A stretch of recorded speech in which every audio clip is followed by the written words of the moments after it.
नमस्कार, मैं श्यामगिरी। आप देख रहे हैं टीएफडी इंडिया न्यूज 24। टीएफडी इंडिया न्यूज 24 में एक बड़ा भाई कहे जाने वाले और एक ऐसे नेता का निधन हुआ जो हर कोई दंग रह गया।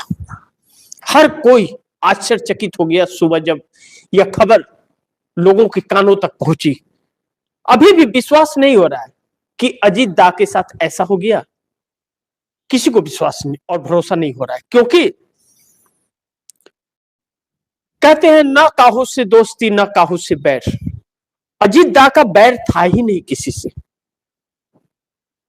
और यह जो घटना घटी है महाराष्ट्र के अंदर अजीत पवार के साथ, यह हजारों सवाल खड़ा कर गई है इस देश की सरकार के ऊपर। लेकिन अजीत दा के निधन से बहुत सारे तार भी जुड़ते हुए नजर आ रहे हैं, साजिश की बू भी आती हुई नजर आ रही है, लेकिन उसे तब तक नहीं मान सकते जब तक जांच न हो। लेकिन किस जांच की बात करें हम? इस सरकार की, जिस सरकार के ऊपर ही लोगों को भरोसा न हो, जिस सरकार की जांच एजेंसियां अपनी विश्वसनीयता खो बैठी हो, जो ब्यूरोक्रेसी निष्पक्ष दिखता ही न हो, जो न्यायपालिका निष्पक्ष न दिखता हो, किसके अगुवाई में जांच की मांग करें? कैसे भरोसा होगा कि हां यह जांच एजेंसी जो करेगी वह निष्पक्ष जांच करेगी? लेकिन सवाल यह खड़ा हो रहा है कि अजीत दा के पास कुछ सबूत थे भारतीय जनता पार्टी के खिलाफ। इस बात को कहना पड़ेगा और लोगों को तक जानकारी पहुंचनी चाहिए कि अजीत दा के पास कुछ बहुत बड़े घोटाले की ऐसी एक फाइल, जांच, उसकी सबूत थे, जो सबूत अगर देश के सामने आ जाते तो इस देश की राजनीति में एक भूचाल सी परिस्थिति मच जाती। कहीं उसी के तहत साजिश तो नहीं हो गई? लेकिन विपक्ष हमलावर है और विपक्ष की आंखें भी नम है। मैं आगे अजीत दा पर बात करूं, इसके पहले ममता बनर्जी ने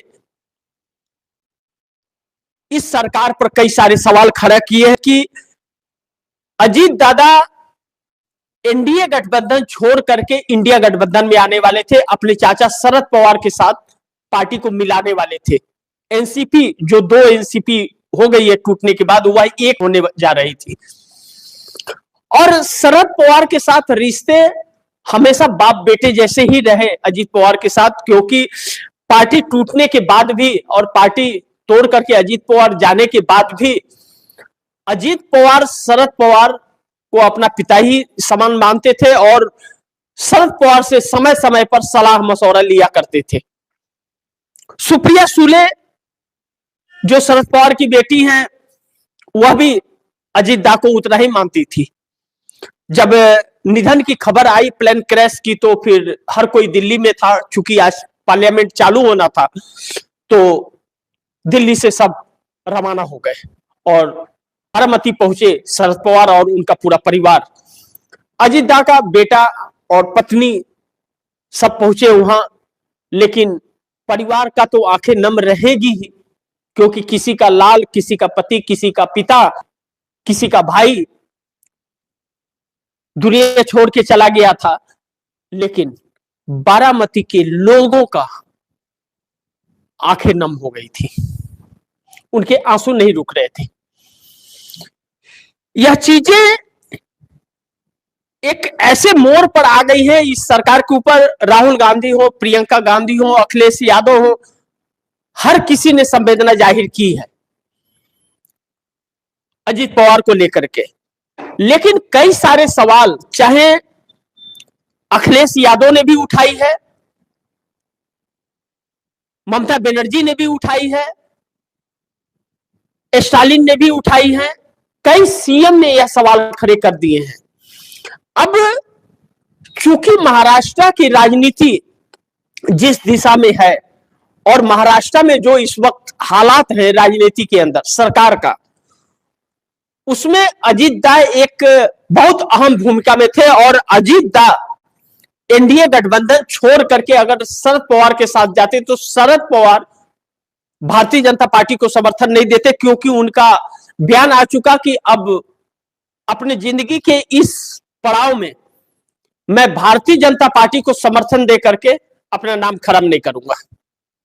यानी कि अजीत पवार भी इस बात को मान गए थे कि भारतीय जनता पार्टी को समर्थन करना सही नहीं है, वह आ जाएंगे अपने चाचा के साथ। पार्टी चाहे जिन कारणों से भी टूटी हो, लेकिन एक बाप बेटे का जो रिश्ता शरद पवार और अजीत पवार का था, आज उन आंसुओं ने, पवार परिवार के आंसुओं ने सब कुछ बयां कर दिया है। लेकिन जनता, आम पब्लिक के आंसुओं ने भी यह बयां कर दिया है कि अजीत दा उसके लिए क्या थे। मुझे याद आता है कि अजीत दा जब विधानसभा चुनाव जीते थे और डिप्टी सीएम का शपथ ले लिए थे और जब विधानसभा में जा रहे थे तो पत्रकार ने उनसे पूछा था कि विपक्ष आरोप लगा रहा है वोट चोरी से सरकार आई है, तो उन्होंने गालियां नहीं दी थी भारतीय जनता पार्टी के नेताओं के जैसे, उन्होंने कटाक्ष नहीं काटे थे। उन्होंने कहा अगर ऐसा है तो यह बहुत गलत है, विपक्ष को फिर चुनाव आयोग के पास जाना चाहिए, कंप्लेन करना चाहिए, और चुनाव आयोग न सुने तो सुप्रीम कोर्ट जाना चाहिए। यह कौन कर रहा है? एनडीए गठबंधन का डिप्टी सीएम अजीत दादा ने कहा था। तो कितनी शालीनता और सम्मान था विपक्ष को लेकर के उनके अंदर, इसी से पता चलता है। लेकिन 1000 करोड़ रुपए की प्रॉपर्टी उनकी ईडी ने जब्त की थी, जबकि इस बार डिप्टी सीएम बनते ही उनकी प्रॉपर्टी उन्हें सौंप दी गई थी और ईडी ने क्लीन चिट दे दिया था और 70,000 घोटाले का आरोप लगाया जा रहा था और आने के बाद में घोटाला खत्म हो गया था। वह एक अलग की बात थी। अजीत दा ने कहा था कि अगर मैं घोटालेबाज हूं तो डिप्टी सीएम क्यों बना रखा है, मुझे जेल में डाले। यानी कि सब हवाई बातें थी और एक आरोप मर दिया था भारतीय जनता पार्टी ने। लेकिन अब जब एकनाथ शिंदे एनडीए गठबंधन छोड़ने की नौबत आ गई है, बीएमसी को लेकर के तकरार और भारतीय जनता पार्टी की तरफ से जो टकराव चल रहा है एकनाथ शिंदे और भारतीय जनता पार्टी में, जो भारतीय जनता पार्टी बार बार उनकी पार्टी को तोड़ने की बात करती है और उन्हें पार्टी को खत्म करने की बात करती है, लगातार यह बातें भारतीय जनता पार्टी के नेता बयान देते हैं। और अमित शाह ने भी कहा कि आप अपनी पार्टी का विलय कर दीजिए, और शिवसैनिक तैयार नहीं थे। और ऐसे में अजीत पवार अगर कह रहे थे कि हम घर वापसी करेंगे, तो यानी कि भारतीय जनता पार्टी की सरकार जाने वाली थी महाराष्ट्र के अंदर। और आज सुबह खबर आती है कि प्लेन क्रैश हो गया। वह प्लेन कोई आम प्लेन नहीं था, आम पब्लिक को चलने वाला प्लेन नहीं था। वह प्लेन वीआईपी प्लेन था। 100 करोड़ की लागत का वह चार्टर्ड प्लेन था जिसमें सिर्फ वीआईपी चलते थे। और इस महाराष्ट्र का डिप्टी सीएम अगर जा रहा है तो वह प्रोटोकॉल के तहत, तो वह अधिकारी क्या कर रहे थे जो जिन्हें जांच करनी चाहिए थी कि प्लेन में कोई खराबी तो नहीं है। और प्लेन क्रैश करने के पहले जब लैंडिंग की कोशिश की और उसके कनेक्शन सही नहीं मिल रहे तो वह फिर ऊपर को चला गया। तो फिर दोबारा किसने आदेश दिया लैंड करने के लिए? अगर कहा जा रहा है कि कोहरा था, तो फिर लैंडिंग के लिए आदेश किसने दिया? सवाल तो बहुत जुड़ रहे हैं अब, जिसका जवाब नहीं मिल रहा है और कोई जिम्मेदारी नहीं ले रहा है। यानी कि जिम्मेदारी नहीं ले रहे थे, इसे क्या कहें? और कहा जा रहा है कि प्लेन में कोई खराबी नहीं थी। जब प्लेन में खराबी नहीं थी, इसका मतलब एयरपोर्ट अथॉरिटी जिसने लैंडिंग करने की इजाजत दी उसने जानबूझ करके संकट में डाला, यह जानते हुए कि लैंडिंग नहीं हो पाएगा। यह पायलट अनजान था, उसे चलाना नहीं आता था, नौसिखुआ था, उसके हाथ में दे दिया गया, या यह जानबूझ करके किया गया? यह साजिश है, यह संयोग है। यह प्लेन क्रैश सवालों के घेरे में है। इस सवाल से कोई भाग नहीं सकता, इसके जवाब देने होंगे सरकार को। और महाराष्ट्र पूछ रहा है, यह सवाल पूछ रहा है महाराष्ट्र के लोगों की आंखों के आंसू यह सवाल पूछ रहे हैं, क्योंकि एक महाराष्ट्र का लाल इस दुनिया को छोड़ करके चला गया, जो अभी राजनीति में एक ऐसे मुकाम पर था जिसका वर्चस्व था, और वह महाराष्ट्र की भारतीय जनता पार्टी की सरकार के लिए बहुत अहम था। हां, यह बात है कि बीएमसी चुनाव में प्रदर्शन सही न होने के कारण भारतीय जनता पार्टी बोझ समझने लगी थी, लेकिन अजीत पवार ने यह ऐलान किया था कि हम घर वापसी करेंगे, यानी कि एनडीए गठबंधन छोड़ने वाले थे वह, और इसकी चर्चा हमने कई बार आप दर्शकों के सामने की थी। तो जब वह छोड़ने वाले थे और बारामती आए थे, कहीं आज ही तो नहीं ऐलान करने वाले थे साथ छोड़ने का, या फिर जो सबूत थे अजीत दा के पास, वह सबूत उनके लिए घातक हो गए। वह ऐसे व्यक्ति के लिए का सबूत रहा हो जो व्यक्ति अपना चरित्र देश के सामने न आने देना चाहता हो, और अजीत पवार ने ठन गई हो कि हम आपका चरित्र सामने ला देंगे, और अजीत पवार अगर एनडीए छोड़ करके आ जाते तो शायद वह सबूत पेश कर देते, वैसे ही जैसे एकनाथ शिंदे को लेकर के अडानी का पेश कर दिया था विधानसभा चुनाव में कि 50 खोखे एकदम ओके पर सरकार गिराई गई उद्धव ठाकरे की। कुछ तो बात है, इस बात से इंकार नहीं कर सकते। अब महाराष्ट्र के अंदर अजीत पवार चले आते तो एकनाथ शिंदे से बन नहीं रही है। अब एकनाथ शिंदे से नहीं बन रही है, चूंकि मेयर को लेकर के बीएमसी में जो सवाल खड़े हुए या जो चर्चाएं उठने लगी, और जिस तरह से सरकार में भारतीय जनता पार्टी में और एकनाथ शिंदे में ठन गई है, वैसे में एकनाथ शिंदे भी अगर घर वापसी कर दे या गठबंधन तोड़ दे और अजीत पवार भी चले जाए, तब तो सरकार देवेंद्र फडणवीस की गिर जाएगी। कुछ तो बात है। अब यह हजारों सवाल उठ रहे हैं, इसका जवाब नहीं मिल रहा है, क्योंकि आज बहुत शोक वाला दिन था और महाराष्ट्र ने अपना एक बेटा खो दिया है, एक ऐसा बेटा जो उभरता हुआ एक सितारा था। अब ऐसे में आने वाला वक्त इस सरकार से हजारों सवाल पूछेगा, लेकिन इस सरकार की नीयत में कुछ तो खोट लग रहा है। क्यों? इसलिए कि अजीत पवार तो सत्तारूढ़ दल के गठबंधन में थे, लेकिन वह अगर छोड़ देते तो विपक्ष के हो जाते, और विपक्ष को अपना दुश्मन समझती है यह सरकार। राहुल गांधी की सुरक्षा को लेकर के जब भी इस सरकार को खत लिखा गया, इस सरकार ने सुरक्षा नहीं दी। यहां तक कि ब्रिटेन से उनकी तस्वीरें वायरल भारतीय जनता पार्टी करती रही, खुफिया एजेंसियों को लगा लगा करके सुरक्षा के साथ खिलवाड़ इस देश के लीडर ऑफ अपोजिशन की भी करती रही। और जब राहुल गांधी को इन्हीं के नेता और मंत्री धमकी देने लगे कि इंदिरा गांधी वाला हाल करूंगा, तो सवाल तो 1000 क्या 10,000 भी खड़े होंगे। और जब भी मल्लिकार्जुन खड़गे ने कांग्रेस के तरफ से और लीडर ऑफ अपोजिशन के तरफ से जब खत लिखा गया प्रधानमंत्री को, तो भारतीय जनता पार्टी का जवाब आता है, आपने मोदी को इतनी बार गालियां दी है, आपको सुरक्षा नहीं मिलेगा। यह देश किसी की जागीर है क्या? किसी एक व्यक्ति का? यह सरकार अपने जेब से पैसे खर्च करती है क्या? अभी यह सारे सवाल उठ रहे हैं और उठेंगे भी, आगे भी उठेंगे। जवाब सरकार से मांगा जा रहा है, सरकार नहीं दे रही, लेकिन विपक्ष इस वक्त हमलावर है। लेकिन इस सरकार को लेकर जो चाहे यूजीसी का मामला हो, चाहे शंकराचार्य का मामला हो, चाहे एनडीए गठबंधन के घटक दल नीतीश नायडू शिंदे की बात हो, यह सरकार सवालों के घेरे में है। अब तो जैसे यह लगता है कि यह सरकार ही अब इस देश के लिए घातक हो गई है, क्योंकि यह सुनती किसी की नहीं है और अपने लिए किसी को भी निपटा देगी। मैं यह बिल्कुल नहीं कहता कि सरकार ने कराया है, लेकिन मैं यह भी नहीं मानता कि यह घटना सामान्य है। सामान्य नहीं हो सकता, क्योंकि जब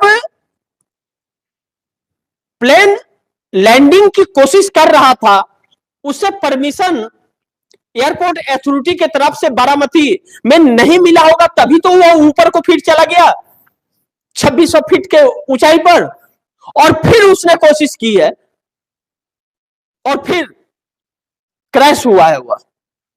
तो इसका जिम्मेदार कौन है? आखिर वह पायलट किससे कनेक्ट था? किसने रिप्लाई नहीं दिया उसे? यह सवाल तो पूछे जाएंगे और इसका जवाब भी देना पड़ेगा सरकार को। अगर यह नहीं देगी तो कोई और सरकार आएगी जो निष्पक्ष जांच कराए, जिसके जांच एजेंसी पे भरोसा हो। इसके जांच एजेंसी पे तो भरोसा नहीं है, ना देश को और ना किसी को भी नहीं है, और होना भी नहीं चाहिए ऐसी सरकार पर, क्योंकि यह सरकार एक भरोसेमंद सरकार नहीं है। यह सरकार फ्री एंड फेयर निष्पक्ष चुनाव जीत करके नहीं आई हुई सरकार है। इस सरकार के ऊपर हजारों सवाल है और हजारों केसेस सुप्रीम कोर्ट में पेंडिंग चल रहे हैं, और न्यायपालिका आंखों पे पट्टी बांध करके, आंखों पर काला चश्मा पहन करके वह उस पर कुंडी मार करके बैठ करके तारीख पर तारीख दे रहा है। एक असंवैधानिक सरकार चलने दे रहा है देश के अंदर। यह सारी चीजें लोगों को दहला रही हैं।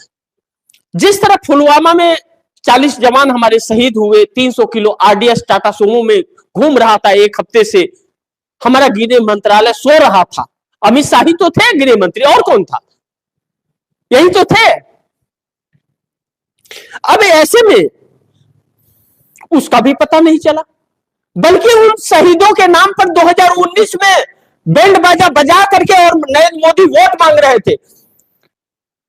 चुनाव आयोग के कानूनों की धज्जियां उड़ाई जा रही थी, चुनाव आयोग तमाशा देख रहा था। जबकि चुनाव के अंदर धर्म की बात नहीं कर सकते, हिंदू मुस्लिम की बात नहीं कर सकते, मंदिर मस्जिद की बात नहीं कर सकते, हमारे देश की सेना के नाम पर आप वोट नहीं मांग सकते, लेकिन खुलेआम नरेंद्र मोदी मांगता रहा और चुनाव आयोग तमाशा देखता रहा, क्योंकि वह बिक चुका था। तो यह अधिकारी चंद पैसों के लिए बिक करके और किसी की भी सुरक्षा से खिलवाड़ करेंगे, तो फिर कैसी सरकार? यह आज बात सिर्फ अजीत पवार की नहीं है। अजीत पवार एक अच्छे व्यक्ति थे, भले वह सत्तारूढ़ दल के साथ थे। अब भारतीय जनता पार्टी के नितिन गडकरी भी हैं, लेकिन नितिन गडकरी की तुलना मोदी और शाह से नहीं की जा सकती।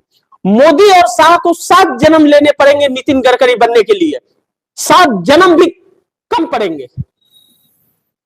नितिन गडकरी कभी नहीं बन सकते यह लोग, वैसा इंसान नहीं बन सकते यह लोग।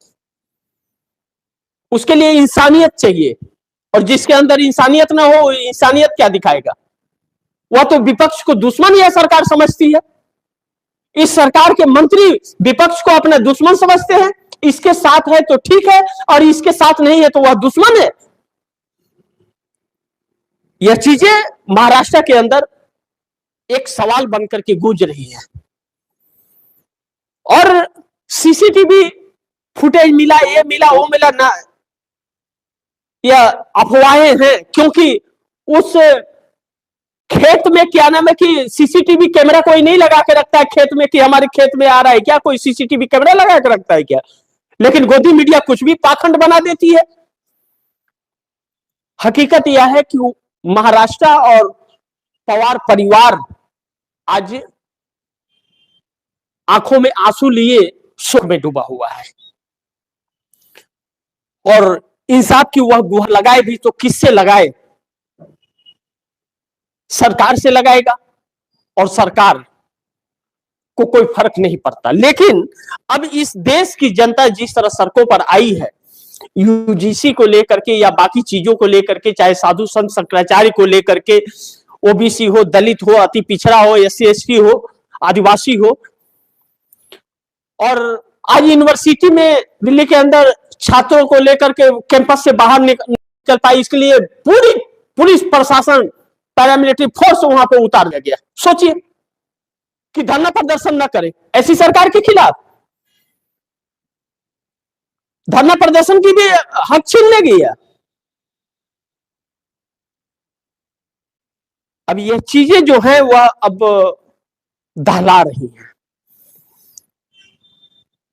और बहुत कुछ बोलने को मजबूर कर रही हैं। लेकिन यह संविधान बाबा साहब भीमराव अंबेडकर का जो है ना, वह एक दायरे में बोलने की इजाजत देता है। और हम सब देशवासी उस लक्ष्मण रेखा को पार नहीं करते जो पार नहीं करना चाहिए, हद के अंदर रहना चाहिए। लेकिन इस सरकार के लिए वह कोई लक्ष्मण रेखा नहीं है, कोई हद नहीं है, कुछ भी नहीं है। यह सरकार तो बस अपने अंधी आंखों से और एक द्वेष की भावना से इस देश के लोगों को भी और विपक्ष को भी देख रही है। लेकिन उन सबूतों पर जिक्र तो करना पड़ेगा कि आखिर वह सबूत थे कि आखिर ममता बनर्जी ने जो कहा कि संदेह है, यह साजिश तो नहीं। अखिलेश यादव कह रहे हैं यह साजिश तो नहीं, बाकी के नेता कह रहे हैं साजिश तो नहीं, महाराष्ट्र की जनता कह रही है साजिश तो नहीं, तो सवाल तो खड़े होंगे। लेकिन अजीत दादा का निधन इस देश की राजनीति में एक भूचाल मचाने वाला है। अब देखना यह होगा कि अजीत दादा की जो एनसीपी है उसका कमान अब कौन संभालता है। क्या शरद पवार के साथ आकर के मिल जाएंगे जैसा अजीत पवार चाह रहे थे, या उनका बेटा या उनकी पत्नी कमान संभालेगी, एनसीपी दो ही टुकड़ों में रहेगी। लेकिन यह फैसला इस देश के अंदर एक भूचाल लाएगा और एनडीए गठबंधन के अंदर बहुत बड़ा भूचाल लाने वाला है। इस बात से हम इनकार नहीं कर सकते। आने वाला वक्त इस सरकार के लिए एक नई चुनौती लेकर के आने वाला है। बाकी देखते हैं क्या होता है। जो भी होगा खबरें आप दर्शकों तक लाते रहूंगा। आप दर्शकों की क्या राय है, क्या सुझाव है, कमेंट बॉक्स में जरूर दीजिएगा। इस खबर को ज्यादा से ज्यादा शेयर कीजिएगा, अपने दोस्तों को भी कहिएगा आगे शेयर करें। और आपने अगर टीएफडी इंडिया न्यूज़ 24 को सब्सक्राइब नहीं किया, सब्सक्राइब कर लीजिएगा, अपने दोस्तों को भी कहिएगा सब्सक्राइब करें।